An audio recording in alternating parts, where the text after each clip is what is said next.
Hello and welcome back to Totally Abstracted. This week I want to talk about something that doesn't get said very often, or at least not out loud. Painting isn't always relaxing. There's this idea that making art is calming, meditative, almost like therapy. And sometimes it is. I've had many moments like that over the years, where painting has been a release for me. It's helped quiet my mind, given my thoughts somewhere to go, especially when my OCD brain is busy.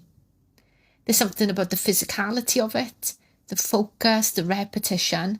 It can all be incredibly grounding. And I think that image of the artist, serene, absorbed, at peace, is genuinely appealing. It's why people are drawn to the idea of making art, even when they haven't done it in years.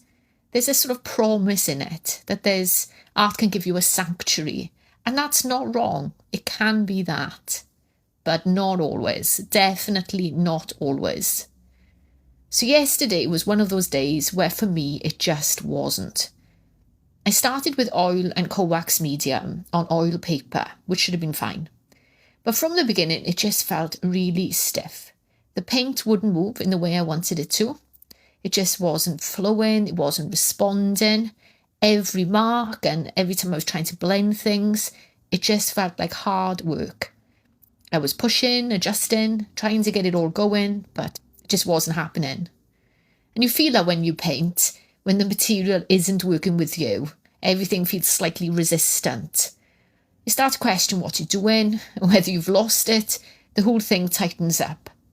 In the end, I scraped everything off. And that is never a satisfying moment. It's a bit like admitting defeat.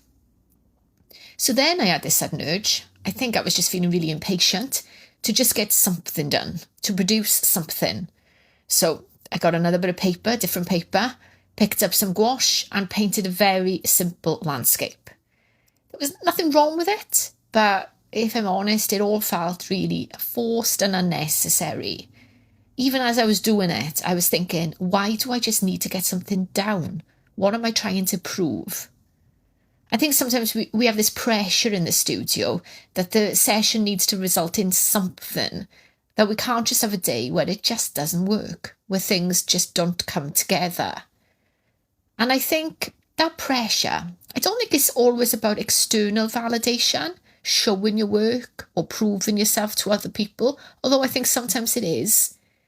Sometimes it's more like an internal accounting, a sense that your time needs to be justified, that if you were up there for 2 hours, there'd better be something to show for it. It's like you're keeping score with yourself. It's possible some of that comes from the fact that many of us spend the rest of our lives, so outside of art, in a system, maybe in jobs that reward output. You have jobs, deadlines, deliverables. And then, we come to the studio and expect the work to follow that same logic. Put in the effort, get the result. Apply your skill, produce something you love. But of course, creative work doesn't sort of work like that. It doesn't run on that logic. And when you feel that mismatch, I think that's where a lot of frustration lives. So anyway, yesterday I went downstairs, felt really flat and frustrated. And then I took a moment and then thought, no. And I went back upstairs. But instead of going back to the oil paper or the gouache piece I'd worked on, I picked up an old canvas. I've got a stack of them in the studio that I'm going to paint over. So this was something I painted on a few months ago in acrylic. And this time I thought, right, keep things simple. Very limited palette, basically a monochrome purple. And then mix some of that with some white and some black. And of course, cold wax medium. And I just started putting that paint down. And almost immediately it felt different. Firstly, the paint was moving on the surface in the way I wanted. I wasn't fighting it anymore.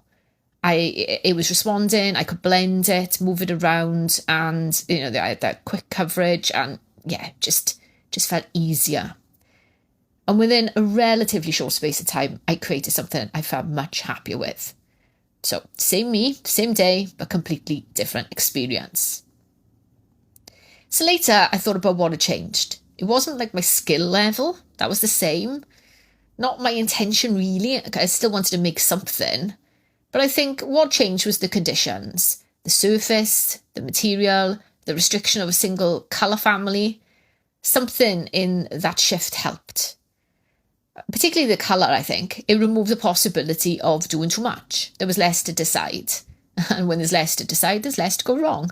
So in a practical sense, I do think if something isn't working, instead of just trying to push through it, which I had been doing for those first 2 hours, think maybe about how you can limit things in a way. Add some constraint just to cut things back a bit and help you find your way through. We often think of constraints and limits as things that hold us back, but I think sometimes giving yourself a limit is actually what gives you traction. You know, like I did, painting with one colour. You can't then go off chasing a dozen different ideas. You have to commit to what's in front of you. And this comes right back to the idea that painting should be relaxing and that if it's not flowing, something's wrong.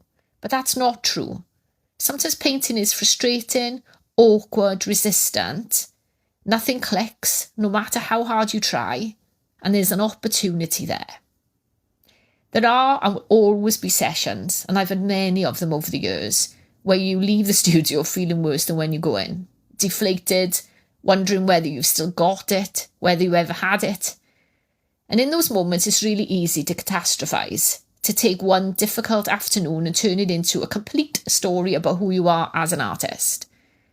But the difficult session is the opportunity. It's an opportunity to pause and think, what can I change here to come at this differently? And for me, my question is, can I narrow things down as a way to open things up?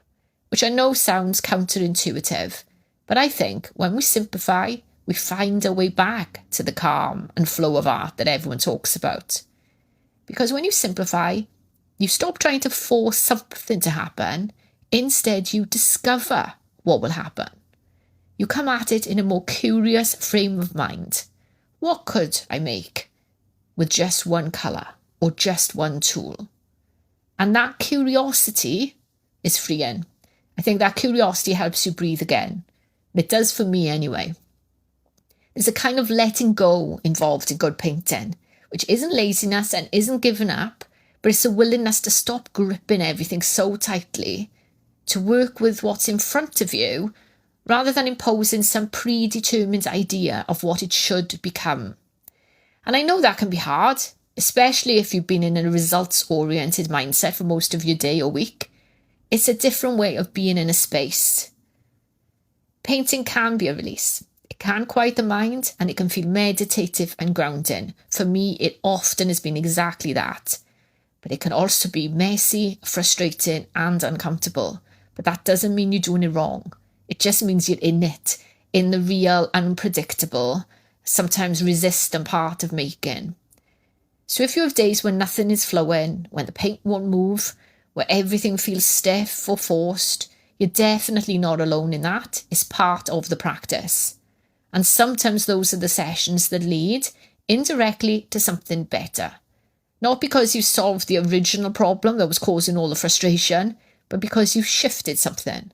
Your approach, your materials, even your expectations, and you discovered something new in the process.